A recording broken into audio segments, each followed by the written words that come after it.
Imperium of man, an interstellar state sprawling across the entire galaxy. Millions of planets united under the rule of the Master of Mankind, who has sat upon the Golden Throne for 10,000 years, and in whose name an entire species has united in the struggle against the unimaginable horrors of the universe. Although life for a human in the Imperium is unimaginably far from any notions of a bright future, it is under the Emperor's rule that humans, after thousands of years of discord, have become the dominant species in the galaxy. However, despite all its uniqueness, the Imperium adheres to the same laws of logistics and economics as thousands of states that preceded it. Planets constantly require resources supplied from outside and protection from the innumerable threats the universe can generate. Among the vast variety of worlds, there exists a planet that is a true pearl of the Imperium. A planet whose name is known even in the most remote corners of the galaxy. A planet under whose eternal dominion exists the entire Titanic state. Holy terror, marvel of the galaxy, heart of wonder, no jewel shone more brightly, no canker was more foul. At its nexus met the fears and glories of a species rammed tight within the spires and the vaults, the pits and the hab-warrens. The Imperium, like its predecessors, is a rather typical example of a colonial power. For instance, the Imperium possesses an absolute monopoly on the exploitation of natural and human resources. This is unsurprising given the complete absence of competing states. Over 10,000 years, despite the vast diversity of worlds and the people inhabiting them, common traits have long formed among all within the Imperium, such as a primary language, a common external currency, and a singular obligatory religion for all citizens. And like its predecessors, the Imperium has its own metropolis, Terra, the planet from which our species began its path to eternal and undivided dominion over the cosmos. It was from there that the first colonist ships embarked during the Age of Technology, and it was there that the Emperor began his great crusade. Terra is the most sacred and revered place among all the millions of worlds that comprise the Imperium. However, over the many millennia, the appearance of the planet has changed beyond recognition, and hardly any of us today, gazing upon Holy Terra from orbit, would immediately recognize it as our home Earth. By the 41st millennium, the planet has long ceased to be the green-blue ball with a breathable atmosphere. The capital of the Imperium has long been a hive world, its entire surface occupied by one massive city. The planet has long since lost its original appearance. The boundless expanses of oceans evaporated thousands of years ago during the wars of the Age of Strife. Most of the mountain ranges were flattened, and all the natural flora and fauna of the planet fell under the relentless onslaught of human civilization. And on this planet, suffering from monstrous overpopulation, sprawls the Emperor's palace, occupying almost the entire territory of Central Asia. Despite its status as a metropolis, where resources flow from all corners of the Imperium and literally the center of power is located, life on Terra for an ordinary person is little different from life in any other hive. As in any other hive of the Imperium, there are lower levels on Terra where sunlight does not reach. They are the dwelling for the most destitute inhabitants, who often have to live alongside mutants and engage in an unending struggle for survival. The lower levels of the hive are a place where lawlessness reigns, and gangs hold unchallenged power, constantly waging wars with each other. Under such conditions, it is difficult to maintain the appearance of a proud representative of a species that rules the galaxy. Pale, never seeing sunlight, their skin, rotten teeth, tumours, such is the appearance of the inhabitants of the Underhive. The most frightening thing is that no one cares about them. People in the Underhive die by the thousands and no one notices. And while such a description is true for the lower levels of any hive, on Terra the circumstances are seriously aggravated by overpopulation. Even where it would seem life is already impossible, on Terra you will still encounter crowds of people, especially during holidays, when pilgrims from all over the Imperium fill every space of the vast city. However, Terra does not entirely consist of such areas. Those lucky enough to secure a job in one of the Adeptus Terra structures can boast of far more comfortable conditions, several hundred floors up. Upon reaching the age of consciousness, education awaited them in training centres, in classrooms of 500 people, where stern priests and mentors with electric staffs forced them to memorize endless lists of the dead and instilled a sacred fear of three things: Xenos, heretics, and mutants. At 10 standard years, most received work assignments according to their abilities. The children became labourers in the low-level manufactorums, operators of food vats, members of repair crews, or waste collectors. The more gifted were given the opportunity to work in one of the countless supervisory or security organisations of the Spire, or they were entrusted with servicing the colossal life support systems of the tower. And the most talented could dream of the role of a tiny cog in the infinitely complex administrative apparatus of the Adeptus Terra. Regardless of their social status, upon death, bodies were sent to the crematorium, where usable organs were harvested from the corpses, hair was cut off, and the rest was fed to the voracious, unceasing flames. Their eyes, which would eventually end up in a jar of preservative and be sent to the secondary resource storage of some apothecary, would never see the sunrise. Their skin would never feel the breeze, and their ears would hear nothing but the endless hum of machines and factories of the Spire for their entire lives. Although those inhabitants of Terra, who can count themselves among the middle class, are infinitely removed from the residents of the Underhive, they are still forced to contend with the same problems caused by overpopulation as their less fortunate brethren. The Hive itself is by no means the most comfortable place in the universe. Of course, it is foolish to deny the obvious benefits of civilization. The middle-class inhabitants are under constant protection from arbitrators and are not troubled by mutants, while their diet is noticeably more consistent than that of the Underhive. However, this comes with the less pleasant aspects of life as an Imperial citizen. Long work shifts, meagre yet stable rations, and numerous chronic illnesses caused by the planet's toxic atmosphere. All of this is found on the middle levels of the Hive on Terra. This is how the majority live, and by Terra's standards, such living conditions are considered quite decent. Few can afford any luxuries. This is a world where familiar streets have long been replaced with endless narrow corridors and elevators, and people are forced to crowd into cramped living modules measuring just a few square meters. Unless, of course, that person is one of the most important and respected servants of the Emperor. High-ranking officials of the Administratum, esteemed officers of the Imperial Guard, members of navigator families, and heads of divisions of the Adeptus Terra. All these can afford to live in the cleanest and most luxurious regions of Terra. Usually, such regions are found on the upper levels of the Hive. However, even a not-so-high level from which the walls of the Emperor's palace can be seen will be valued much higher than an equivalent level on the other side of the planet.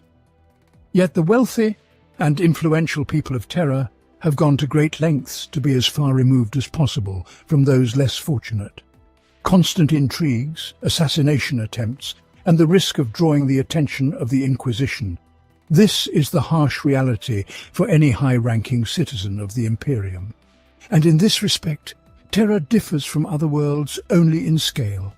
Even if you are fortunate enough to find yourself among those who have secured a place within the walls of the Emperor's palace, you will discover with horror that all these backroom dealings now take on a truly galactic scale. However, the Adeptus Custodes and the Inquisition are exceptionally well versed in their duties, ensuring that the situation within the palace walls never spirals out of control. In essence, Terra embodies a concentration of all aspects of the Imperial way of life, amplifying all the problems of large cities to their absolute extremes. However, even in the life of this planet, upheavals occur, and although few events can surpass the battles of the Horus Heresy or the overthrow of Goge Vandira, each year the inhabitants of Terra encounter a singular event. Several frenzied days that completely paralyze all planetary operations, bringing to a standstill the already dense flow of transportation and overloading all communication channels. Sanguinala arrives on Terra. On that day, once every solar year, the numbers swelled beyond reason, and the pilgrims crammed like cattle into the feeder stations, clawing at the gates and screaming at the guards to let them in. The most exalted of all, so they said, would be permitted to approach the Eternity Gate itself, to witness the rites of remembrance performed on the site of the Angel's legendary stand as the feast reached its frenetic climax. Now Sanguinala was just a week away, and the canyons of Terra's world city were already bursting. Every looping thoroughfare and crumbling causeway was swollen with a living carpet of supplicants, chanting the rituals, swaying in unison, moving with the inexorable purpose of an invading army towards the cavernous moors of the outer palace itself. Over them all hung the attack craft of the Adeptus Arbites, the black-clad judges, more watchful than ever for the bad seeds hidden among the multitudes. Every passing hour saw them swooping into the throngs, dragging out a ranting disciple or witch in potentia and bundling them into the crew bays of their hovering scrutiny lifters. The air was hot. Frenzy gripped the megapolis, and supplicants went mad amid the dust. Looming above the lesser towers, massive beyond imagination, the titanic walls of the outer palace soared in tarnished splendour, waiting for the inundation to crash against their flanks. The annual festival, during which people gather to honour the sacrifice of one of the Emperor's sons, Primarch Sanguinius. For Terra, this inevitably turns into a true catastrophe. Billions of pilgrims arriving on Terra from all corners of the Imperium, physically flooding every inch of the already scarce free space, with only a few of them succeeding in achieving their goal. And although this festival is one of the main events and is celebrated across the galaxy, for the native inhabitants it means even more work, as this entire crowd needs to be controlled, requiring almost as many people as the pilgrims themselves. But even so, by the festival's end, the situation always becomes critical. The pilgrim columns below them had swelled into a living ocean of red-robed humanity, surging up from the moor gates and out onto the greater avenues immaculate, teeming in their millions, filling every scrap of empty rockcrete and marching forth in dirty, swaying ranks. There were far too many to count, far too many to halt, a host of the devoted, dredged from every backwater world in the Imperium of man, and hurled into its heart of tarnished gold. They were dying in their droves even now, suffocated by the press of bodies, parched and withered from months without adequate food or water, bloated with contagion from the passage in stinking void hulls. But still they tramped onwards, crying out for salvation, swinging the regulation blood lanterns they had paid their last coin to obtain, gasping out hymns to the sacrificed before their strength gave out, and they were trodden underfoot by the thousands coming on behind. The arbitrators could only watch that progress now, hovering high in their Raptor crowd suppression gunships, powerless against the current of blind fanaticism that surged onwards and inwards. Millions of troops from the Astra Militarum regiments had been mobilized to line the high places, all standing in ranks 5 deep, but they could all have emptied their lasgun power packs 10 times over and made little more than a dent in those numbers. What is there to say, if in the final days of the celebration even the Inquisition cannot promptly utilize their communication channels, and even the Adeptus Custodes, the personal guards of the Emperor, cannot leave this event unattended?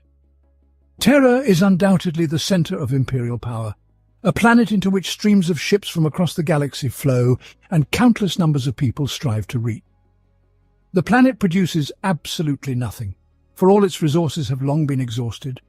No new buildings have been constructed on it for thousands of years, as there is simply no room. People here are just as much cogs in a vast machine as on any other planet. Terra has long ceased to be the cosy home for the human race as we know it now. When you receive a gift, always be ready to give something in return. There is no truth in flesh, only betrayal. There is no strength in flesh, only weakness. There is no constancy in flesh, only decay. There is no certainty in flesh but death. Credo omnicia. Since the dawn of human civilization, knowledge has been one of the most valuable treasures. From methods of fire-making and ways to hunt wild animals to blueprints of deadly tanks and the secrets of atomic structures. Curiosity and ingenuity led humanity to prosperity, opening new horizons and pushing the boundaries of the impossible ever further. However, the machine uprising at the end of the age of technology and the subsequent isolation of human worlds managed to shake this unshakable paradigm. Humanity lost almost all the treasures it had amassed over millennia, finding itself on the brink of survival.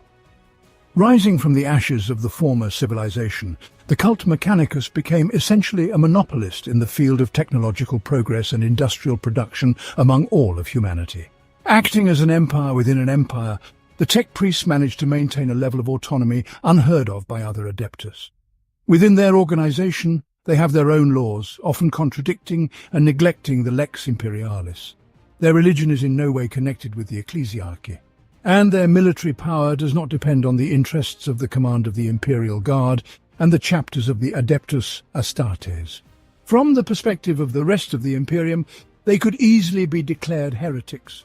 Yet even the most fanatical priests understand the peril that would befall the Imperium if it renounced those who understand how all those technological marvels operate. Marvels without which the existence of humanity would become simply impossible. However, despite their proximity to technology and disregard for the common orders of the Imperium, life on Mechanicum-controlled planets, whether it be a typical Forge world or Mars itself, can hardly be described as joyous. Any ordinary person who finds themselves on such a planet will very quickly grow weary of something so simple and now unattainable as silence. Forge worlds never cease their operations. One shift at the manufactorum is immediately replaced by another. Around the clock, these worlds are filled with the cacophony of colossal machinery at work, the hissing of hydraulics, and the hum of transformers. There is no place where one can hide from this all-pervading noise, which becomes the eternal soundtrack for anyone unfortunate enough to be stationed at a machine, being an ordinary human. However, in this case, noise is unlikely to become the greatest problem. The entire horror for an ordinary person on a Forge world lies in the fact that they are simply not needed by their masters. In the system constructed by the tech priests, humans have long ceased to be the primary unit of production.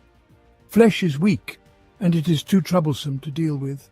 Any person will remain so only as long as they are capable of working, and if for some reason they can no longer maintain their efficiency, it is simpler to send them for recycling. To the Adeptus Mechanicus, there is no difference between a worker and a servitor. After all, a person will continue to fulfill their functions, and by becoming closer to a machine, they will become more perfected in the eyes of the tech priests. A tech priest is just as much a tool in the service of the Omnicia as any other person. The difference lies only in functionality. Achieving elevation and maximum efficiency can only be done by merging with the machine, forsaking the weaknesses and vices of the flesh. Tech priests are alien to idleness, and inactivity is criminal. Such trivialities as free time or the comfort of living quarters have no significance whatsoever. The only thing to strive for is the maximum efficiency of work. Naturally, this does not make them mindless robots, but such logic is reflected in all aspects of their lives. To the uninitiated, even a simple conversation between two tech priests would seem like a meaningless set of signals. Imperial Gothic, whether low or high, is too primitive in its structure and unsuitable for those from Mars. Technolingua allows them to convey much more information at a far greater speed, bypassing unnecessary speech turns and even the pauses between words that humans need for breathing. Besides being a mode of interaction amongst themselves, the binary language is also a convenient tool for issuing commands, both explicit and primitive, as well as more profound. In their traditional military psalms, binary strings of programs and protocols are embedded. Each hymn is encoded in sound to fill the warriors of the cult Mechanicus with grace. However, this mode of communication sometimes also becomes a cause of inconvenience. Despite its structure, Technolingua, like any other language, can change over time, and tech priests separated by thousands of light years upon meeting will have to resort to the unchanged base of the language, which, although still much more efficient for transmitting information than Gothic, is nonetheless limited in its functionality. Each tech priest is focused on fulfilling their direct duties, and only a few who have risen high enough in the cult hierarchy are free to determine their tasks themselves. Nevertheless, even they are subordinate to the primary goal, the pursuit and preservation of the knowledge of the past. Within the cult Mechanicus, there exist numerous directions that define functions. The term tech priest encompasses 1,000 different roles. Janitors explore the mysteries of the living, creating ever more bizarre cyborgs or killing Xenos by the thousands to extract new secrets from them. Artisans create and restore truly wondrous instruments of war, from the ornate gamma pistols to the enormous spacefaring arcs. Magi of all sorts pursue goals known only to them, which can equally result in triumph or catastrophe. It would be foolish to assume that the Fabricator General of Mars personally deals with issues related to the operation of internal networks or the specifics of manufacturing a transmission shaft with particular tolerances and degrees of processing. There are other tech priests lower in the hierarchy for such tasks. However, even Magi not honoured with the position of Fabricator General will not handle the base elements of production when it is unnecessary. Every Magos is a recognised specialist in their field, free to determine their tasks independently. If a Magos biologist concludes that for the good of humanity and the Omnicia, it is necessary to process very specific organs of gin stealers with a specific chemical composition to achieve even more specific results, then so be it. In his pursuit to acquire those organs, he is free to use all resources at his disposal. However, besides the Magos, there are also more specialized tech priests. The Logis handles logistics, analysis, and statistics. Its goal is to predict future trends and make forecasts about difficulties and needs. They are regarded as computational machines and predictors. Genitors are scientists in the field of genetics and biology, possessing a deep understanding of the human genome in all its diversity. They are widely represented among the Adeptus Mechanicus. This may be because on Mars during the Age of Strife, the Mechanicum often had to deal with mutants. Genitors frequently accompany Imperial forces engaged in exploring new worlds to check the population for compliance with mutation standards. Artisans design machines, buildings, spacecraft, weapons, and military equipment. They supervise numerous servitors. One should not forget about the electro-priests and tech-priests, without whom the functioning of even the basic structures of the Imperium, such as the Imperial Guard, would be impossible. Transmechanics serve as technicians or service engineers specializing in communication technologies.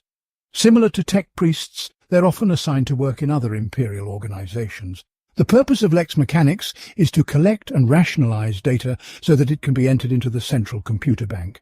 They operate with the speed and accuracy of computational machines, gathering battlefield reports, economic statistics, planetary reports, and the like. They work within all structures of the Adeptus Terra. Rune priests inscribe runes and recite liturgies over machines as part of the Mechanicum cult ritual for initiating new technology. They are trained in esoteric knowledge, such as intuitive mechanics, hypothesis construction, and improvisation. Rune priests are known for being able to solve problems where direct logic and standard procedures fail.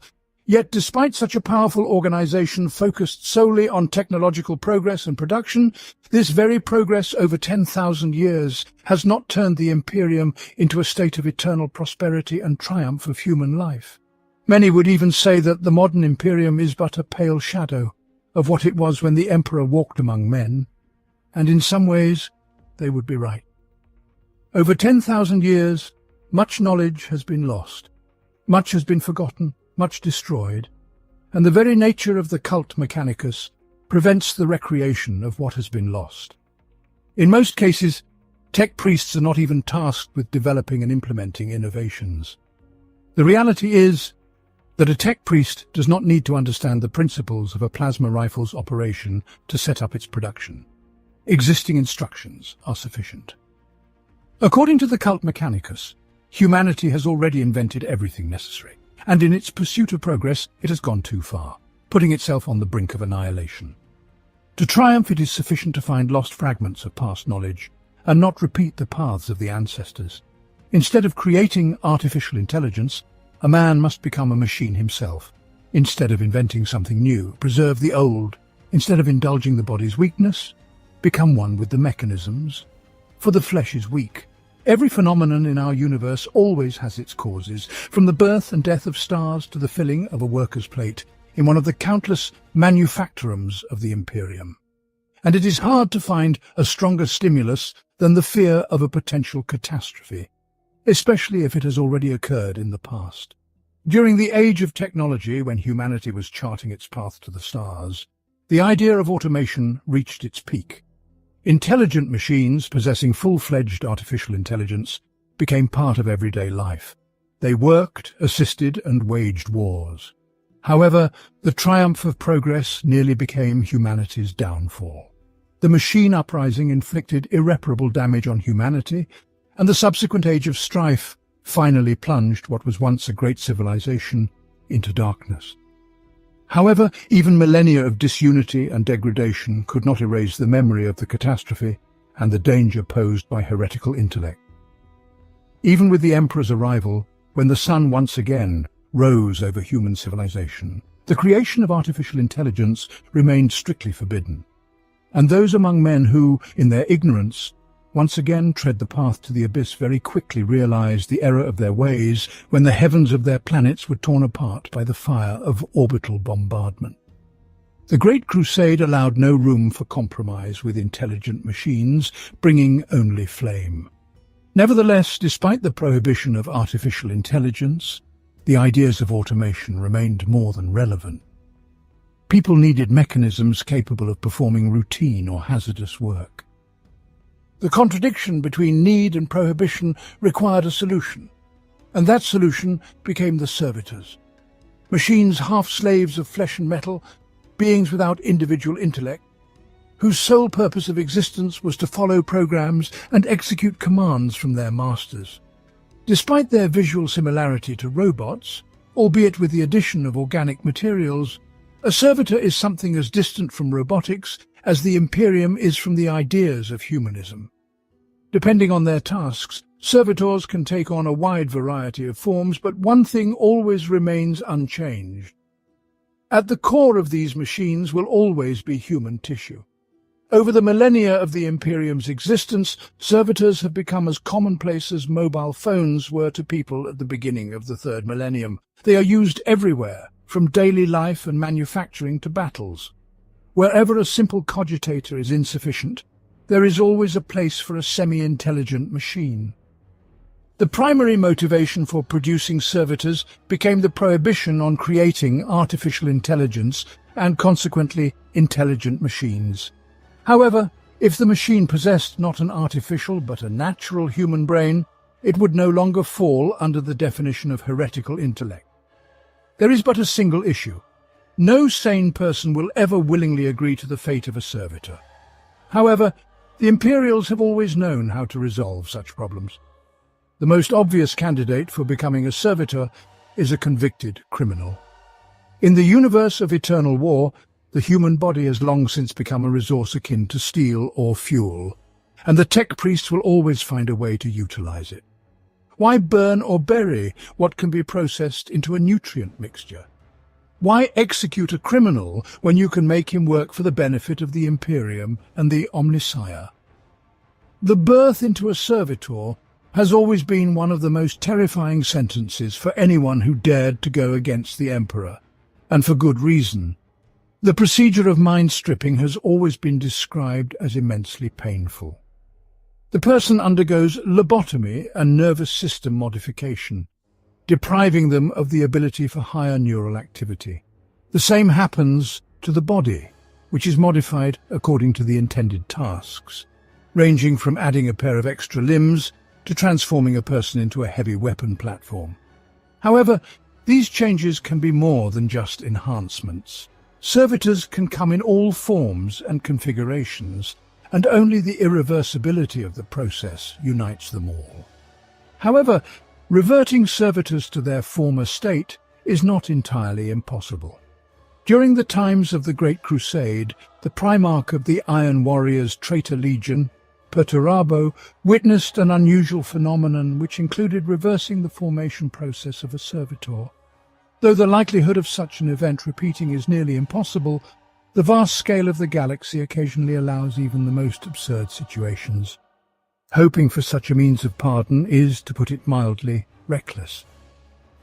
Even though the fate of a mindless automaton, capable only of following commands, is unenviable, for a person sentenced to rebirth into a servitor, it is far from the worst that can happen to them. After all, the mind-stripping procedure in this case can be a form of mercy, but it is not necessarily required for the creation of a servitor.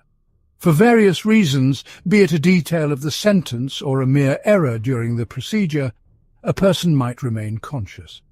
No longer able to control their actions, forced to obey commands, they will remember who they were and fully comprehend everything that is happening to them, constantly feeling the pain from all the changes made to their body.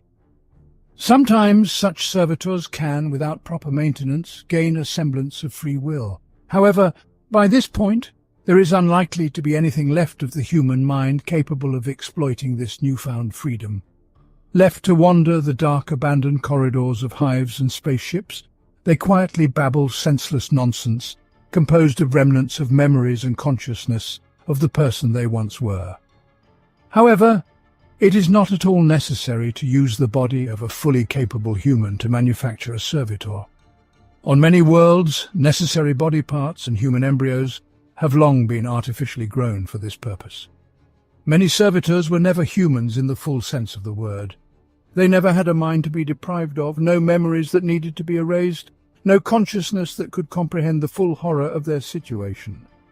The most striking example of such servitors are the cherubs, who are an integral part of any large-scale event organized by the ecclesiarchy. Yet even despite the horror of existing as a semi-conscious machine, this is far from the worst fate that can befall a human in the 41st millennium. After all, the mind-wiping procedure will also rid the individual of any conscious discomfort regarding their situation, and in cases where consciousness is retained, the merciful oblivion of madness will sooner or later alleviate any suffering. Ultimately, servitors are not eternal, and even this torture will eventually end.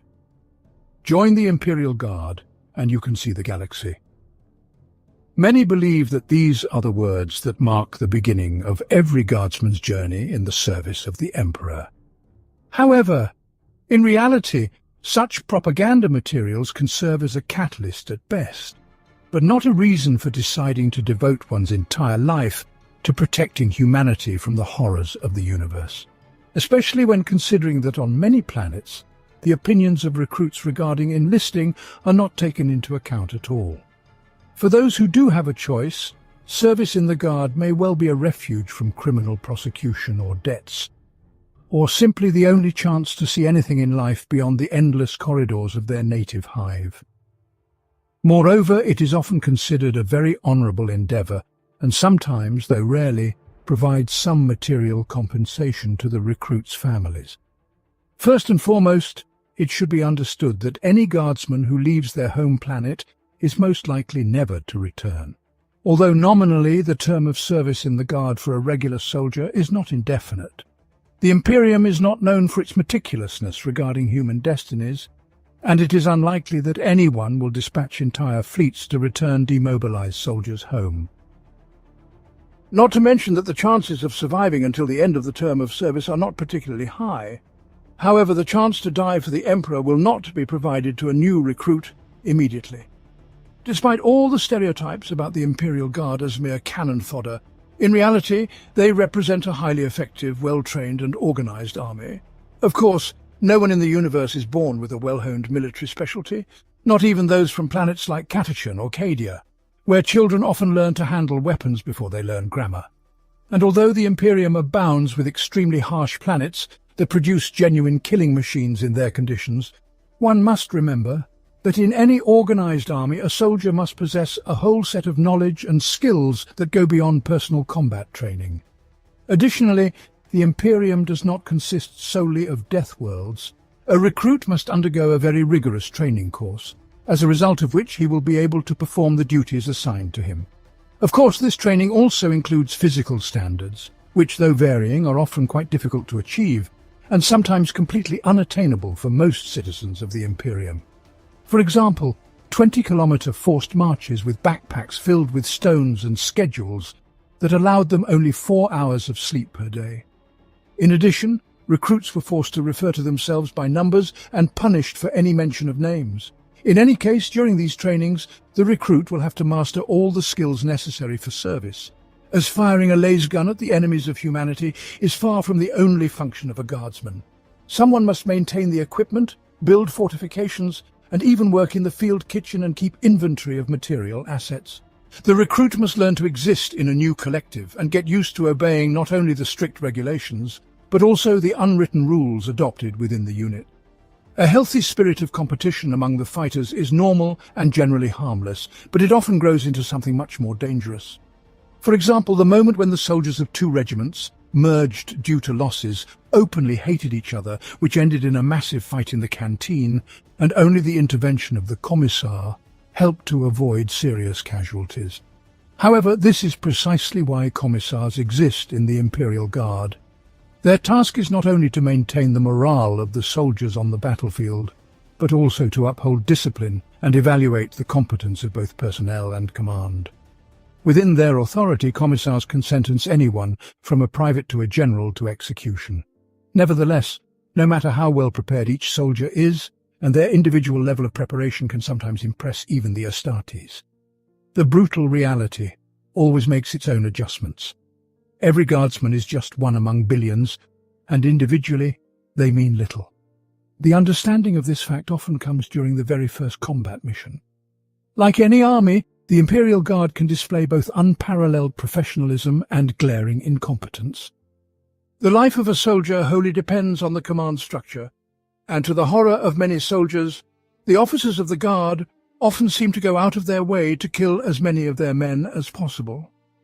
This can manifest as excessive tyranny, with these officers imagining themselves as aristocrats. In theory, this is precisely why commissars exist. However, the aforementioned traits rarely occur in isolation, and are often seen even among the higher command echelon, making the task of restoring order within the regiment simply unachievable, and the life of an ordinary guardsman bleak and short. Shelling of their positions with their own artillery, uncoordinated attacks and retreats, exposing the flanks of neighbouring units, lack of communication as a phenomenon. All this is just a small list of what the incompetence of the Guard commanders leads to.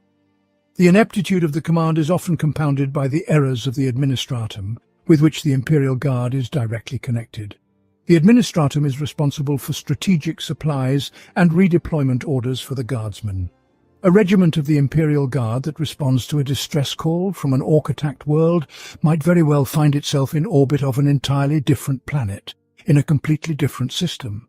However, strangely enough, the officers of the Guard are not the primary threat to a soldier's life. After all, such incompetence still remains more the exception than the rule. Otherwise, such an army would simply be incapable of standing against the enemies of the Imperium, even after 40,000 years.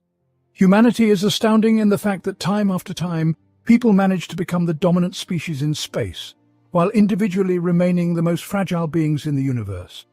The Guardsmen almost always face enemies next to whom humans seem more a nuisance than a real threat, and time after time they prove otherwise. Orcs, the dreadful Asuriani and Tau, the mad followers of chaos and the spawn of the Imperium, and the endless swarm of Tyranids. Any of these can drive anyone insane who does not possess the resilience akin to the Astartes. Any veteran of the Imperial Guard, even if they live to see the end of their service term, is doomed to wake up every night from nightmares, in which he once again sees the snarling, foul mouth of an orc, or hears the whisper of demons. The Emperor does not protect against post-traumatic stress disorder, and there are more than enough ways to acquire it while serving in the Guard. After all, even after 40,000 years, war is hard work. There is no such dark corner of the galaxy, no reliable refuge, nor such foul pit where the enemies of humanity could hide from the wrath of the Emperor's loyal servants. However, although the armies of the Imperium are powerful, they are far from omnipotent. The galaxy is full of horrors that an ordinary human cannot cope with. This is why the Astartes exist, the Emperor's angels of death, the finest warriors of humanity who stand above mere mortals like demigods. Each space marine is a superhuman, whose body has been enhanced by the genius of the Emperor himself, and in their hands lies the best weaponry the tech priests of Mars can forge. They are beings created solely for war. Their entire lives are devotion. They are not susceptible to the vices of ordinary humans. They do not know fear. All they desire is to exterminate the enemies of humanity, bringing glory to their chapter. However, even such beings cannot fight endlessly. In the end, although they are augmented, they are still human, and like mere mortals they also need food and rest. Although war is the primary purpose of their lives, they still have times of peace. The daily routine of the Space Marines can vary depending on the chapters, but the Astartes often preserve the traditions and culture of their homeworlds, which inevitably leaves its mark on their daily lives.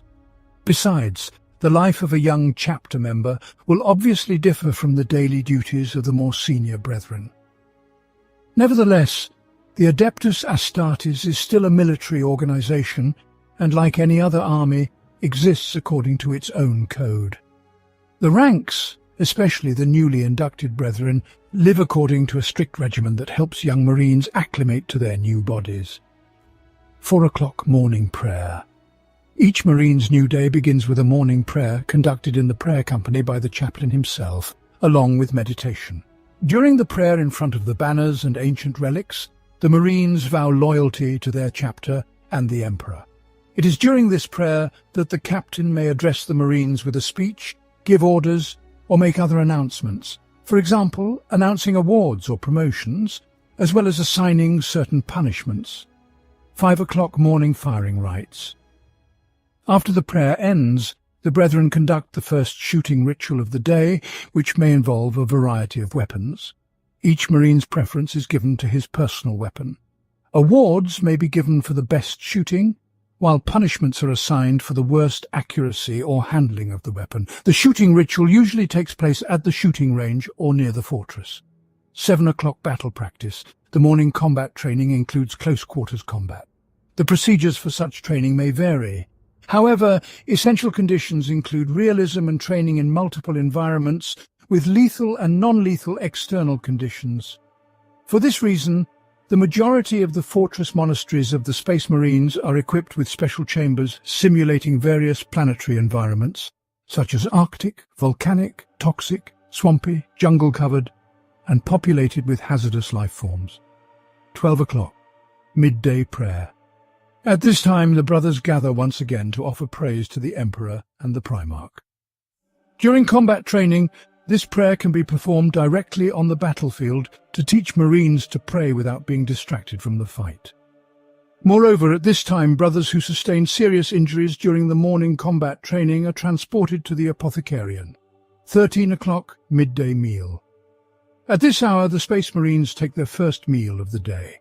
Instead of regular food, this could be a substance that ordinary humans could not digest, or a local life form killed during the morning combat training.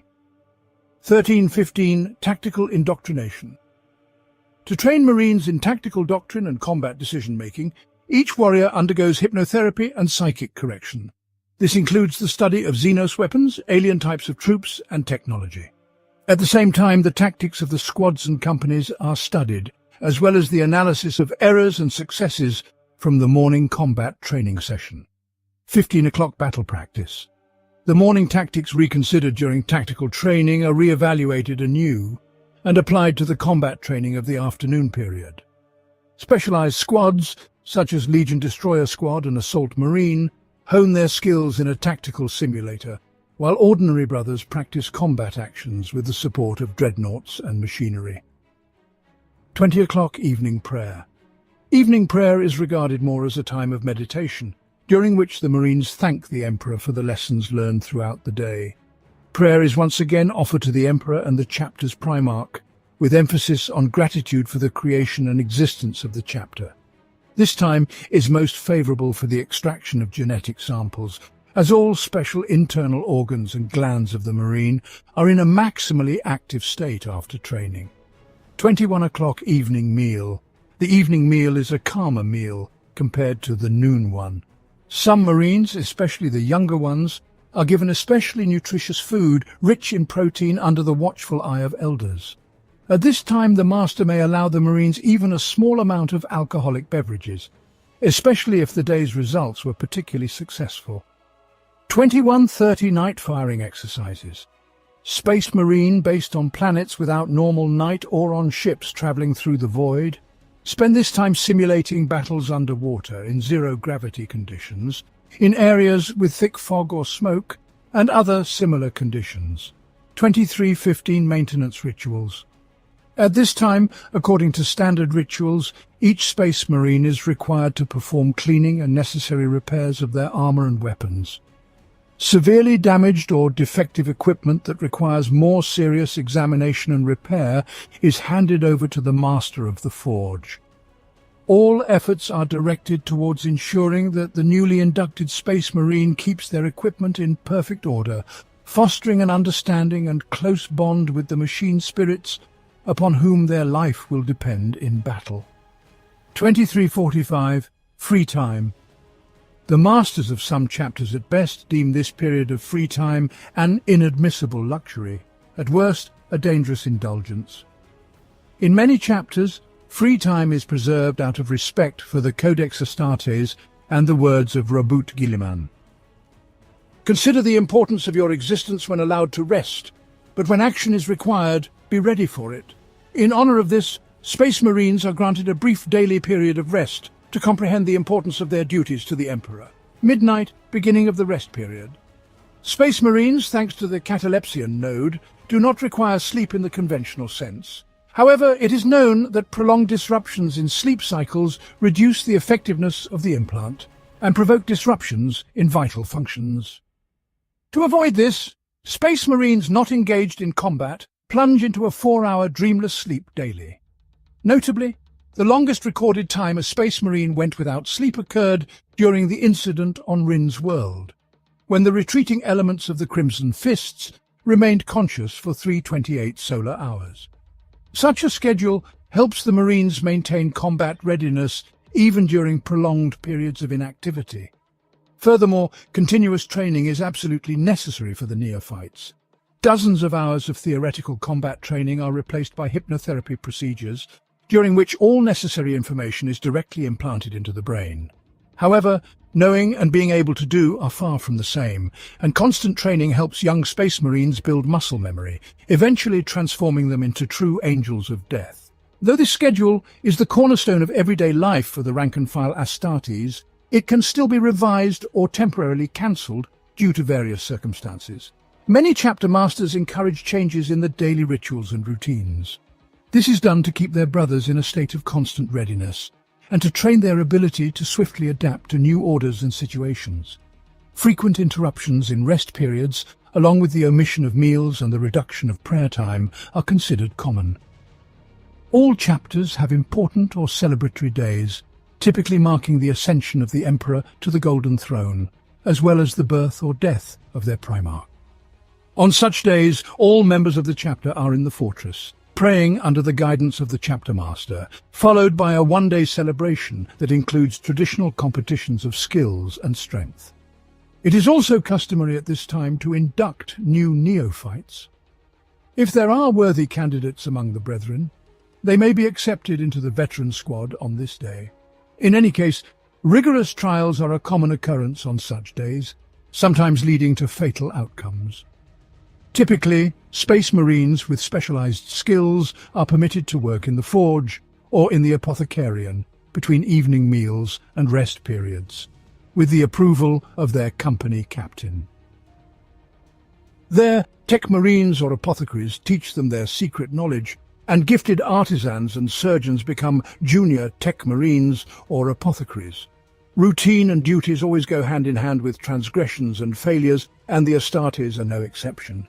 Whether it be the unruly temperament and negligence of a young Marine or the overconfidence of a veteran, such actions inevitably lead to consequences, and the perpetrators receive their punishment. Brethren undergo punishment if they fail to fulfill their duties. Most often, this occurs at the initiative of the offenders themselves, as a sign of their devotion to the Emperor. Violations of the chapter's laws can lead to a death sentence or exile, either permanent or temporary. Temporary exile is usually associated with the achievement of a specific goal. The fortress monastery is not called a monastery without reason. The strict discipline and order inherent in any organized army are brought to an absolute here, but even they may be forgotten or altered due to certain circumstances. As previously mentioned, many chapters maintain the culture of their home worlds.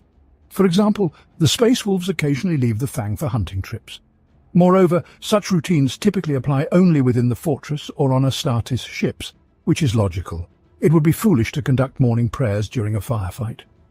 However, many Space Marines can spend extended periods far from their home worlds without participating in military campaigns.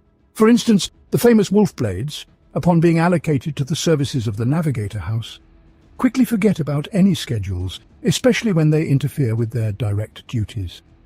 Naturally renowned warriors, company captains, chaplains, masters, and librarians are free from any schedules. Nevertheless, the duties of these space marines compensate for even the strictest of schedules.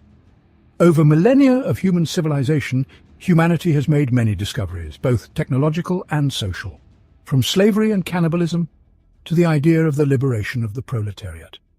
However far scientific thought has progressed, as practice has shown, real changes are only possible under a massive number of conditions. This also holds true for the 41st millennium, where, despite all technological advancement, true knighthood has been preserved. The history of the Imperial Knights began during the Age of Technology, in the era of intense colonization. On many worlds, humans faced the necessity of defending themselves against aggressive fauna. In some places, subjugating the local wildlife was achieved through quite traditional methods. On certain worlds, however, one could encounter creatures far more dangerous than anything that had ever inhabited Terra. While a couple of gunshots might be enough to scare off a pack of wolves, it takes a more formidable weapon to overcome a dragon. It was precisely such formidable weapons that these enormous walking war machines became. The knights became the fist of human expansion, crushing the enemies of humanity wherever they were found. And their pilots quickly achieved an esteemed status, somewhere between a celebrity and a war hero. The longer the knights fought for their settlements, the more authoritative their pilots became. Over the course of several generations, they formed the first knight houses. Those whom they protected took on increasingly servile roles, soon becoming akin to serfs. Knight worlds became more conservative and isolated, rejecting technological advancements and slowly receding from relevance. They became objects of derision for the intellectually and culturally superior masses of the rest of humanity. However, it was precisely the isolation of the knight worlds and their rejection of new technologies that protected them from the horrific apocalypse that ravaged the rest of humanity. The fall of humanity was swift and terrible, with psychers drowning worlds in warp storms and demonic invasions, and gene wars inundating entire star systems with indescribably horrific abominations. The night worlds burned their psychers as witches and warlocks. They rejected sentient machines, citing the effectiveness of forced labor and their distrust of artificial intelligence. They left their genetics untouched. They became beacons of light in a long night, fortifying their defenses and simply waiting for more peaceful times. Thousands of years passed and the darkness of the long night persisted, but the knights and their people continued to stubbornly survive. Cultures regressed and technologies were lost. Yet despite this, only a few of the night worlds fell victim to the hostile galaxy.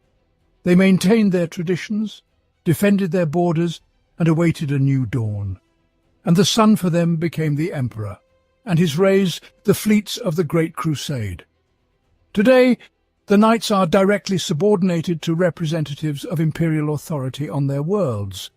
Long ago, due to the loyalty of each night world, which represents an exceptional concentration of combat power, there existed competition between the Administratum and the Cult Mechanicus. As a result, the night worlds of the modern Imperium have varying origins. Those who swore an oath of loyalty directly to the Master of Mankind are known as Questor Imperialis, or the Imperial Knights. They deal with the Adeptus Mechanicus, only because they must keep their mechanical knights in functional technical condition. Others have sworn an oath to the Omnicia and the Cult Mechanicus. These are the Questor Mechanicus. They remain as loyal to the cause of humanity as ever, but while fighting for the Imperium, they are largely subject to the directives of Mars. There are others, too. These are exiles from various knightly houses, as well as those who are the last in their noble house, those who have lost all their relatives and whose house has withered away. They are known as Freeblades.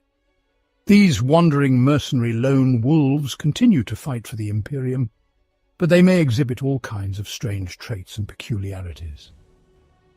These characteristics are often related to the poor technical condition of their machine, long devoid of proper maintenance, the mental state of the knight, or the machine's spirit itself. They are all managed by one or more noble houses, each of which is sworn to the High Monarch of their planet. Typically, this is the High Monarch for Questor Imperialis or Princeps for Questor Mechanicus. They all support the feudal system of governance, in which the serfs labour to support their knights, who in turn protect their vassals from the depredations of Xenos, mutants and heretics. And of course, although knight worlds may sometimes fall prey to internecine wars over inheritance or duels of honour, in times of trouble they are always ready to come to the aid of the Imperium. The life of a feudal lord, even a minor one, is rarely ever truly easy, and the life of an imperial knight is never easy. From early childhood, the heir of the house destined to pilot a war machine is forced to spend their entire life in endless training, continuously strengthening both body and mind. Although a knight is not a bona fide titan, piloting such a machine still requires the union of the pilot's consciousness and the machine's spirit. Only a noble from a hereditary knightly house can have such an honour. During the strange and horrific ritual known as the Ritual of Becoming, the prospective pilot fuses their mind with the machine spirit, a union of flesh and metal. Only then can the noble truly take the throne mechanicum, the command seat of the machine from which they will command the knight. During the Ritual of Becoming, nothing is more important than the pilot's emotional state. Upon merging, the knight will forever remember its first impression of the person and will replicate their behaviour pattern. If the pilot is frightened, the knight will behave nervously and be difficult to control throughout its service. This is why cool-headedness and composure are crucial for any heir to a knightly family more than anyone else. One should not forget that the life of knights is enshrouded in court traditions, protocols and endless rituals which have accumulated over millennia. Most nobles gladly go to war just to escape all of this. Even those who have sworn loyalty to the Mechanicus still are not full-fledged members of the cult. Where a princeps would be untouchable, a knight will have to carefully choose their words. Where the princeps can easily turn his back on his comrades and family members, a knight is forced to skillfully navigate the web of endless intrigue and power struggles for inheritance. The life of a noble is not just about power and superiority over common people.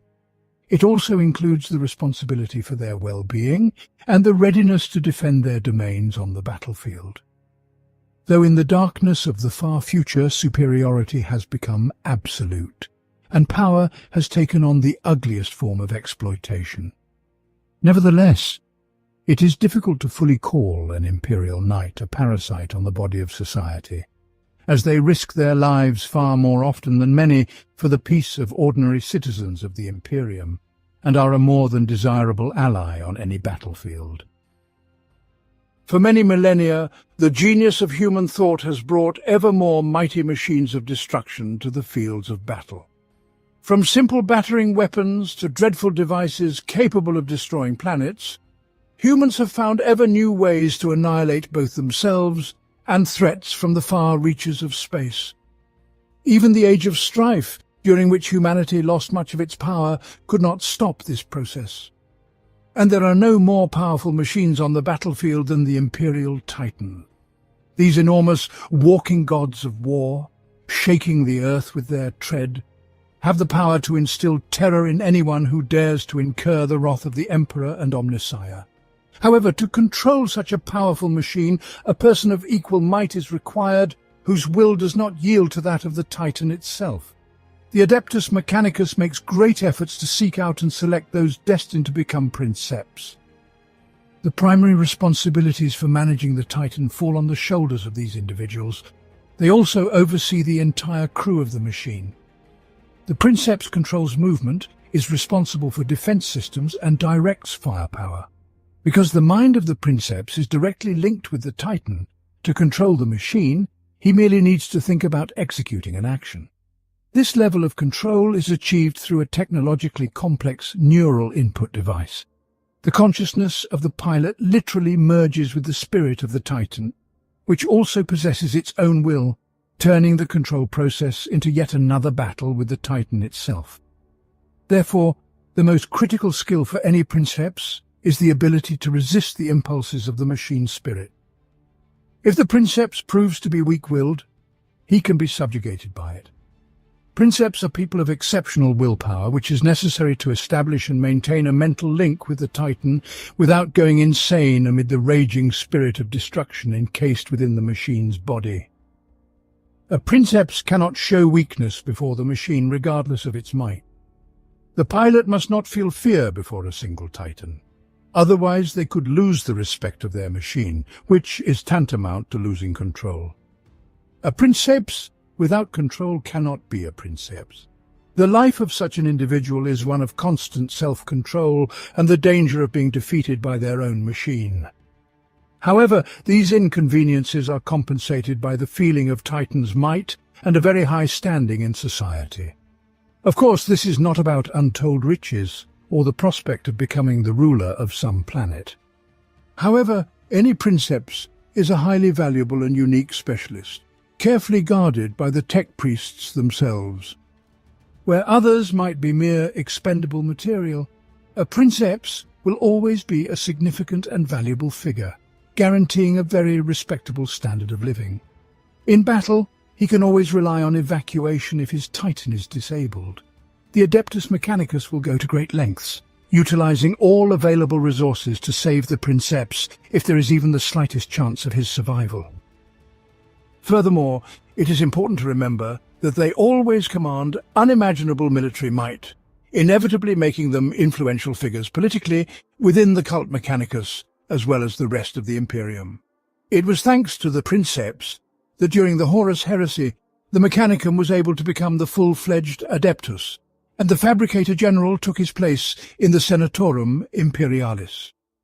At that time, only the Treaty of Olympus linked the Imperium and the servants of the Omnissiah. The civil war and the capture of Mars by traitors prevented the establishment of full cooperation between the. At some point, this nearly led to the breaking of agreements and the secession of the Mechanicum from the Imperium. The creation of the new Adeptus was the way out of the situation. This was not obvious to those who were already seated in the council created by Malcador. The Tech Priests' initiative faced serious opposition. The High Lords did not want to strengthen the Mechanicum's power within the structures of the Imperium, while the Tech Priests received no help from the Imperial forces and were forced to fulfill the Lord's demands, leaving their own worlds unprotected against traitors. It was the intervention of a Princeps that managed to save the situation from catastrophe. The Imperator-class Titan, Magnificum Incendius, moved toward the great chamber of the Senatorum Imperialis, stepping over fortifications and simply ignoring all efforts of the guards and garrison troops trying to stop it. The council was literally taken hostage. Death crept step by step towards the High Lords. Fortunately, the threat of burning in the flames and fury of the god of war compelled the High Lords to show prudence and accept the Tech Priests as one of the pillars of power within the Imperium. Nonetheless, despite all that has been said above, the life of a Princeps can hardly be compared to that of an aristocrat or a member of an influential military caste. A Princeps does not bask in luxury and does not indulge in idleness, for he remains a member of the cult Mechanicus. He is influential, but he has no time to abuse this influence. All his life is dedicated to the control of a Titan, and for the execution of this task, they would readily forsake everything that an ordinary person would deem necessary. In most cases, a Princeps merges with their machines only during battles. However, to control some Titans, an amniotic tank and constant pilot contact are required.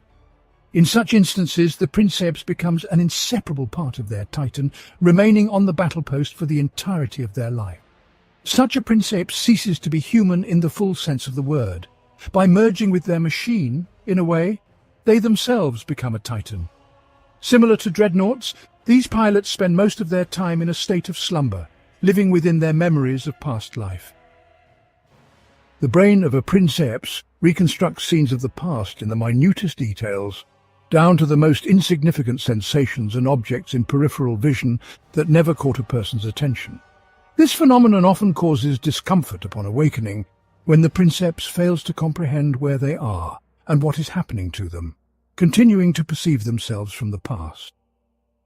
However, the marvels of the Omnissiah make the rehabilitation process extremely rapid, sometimes lasting only a few seconds. Besides the necessity for control, Immersion in an amniotic tank might occur for other reasons as well.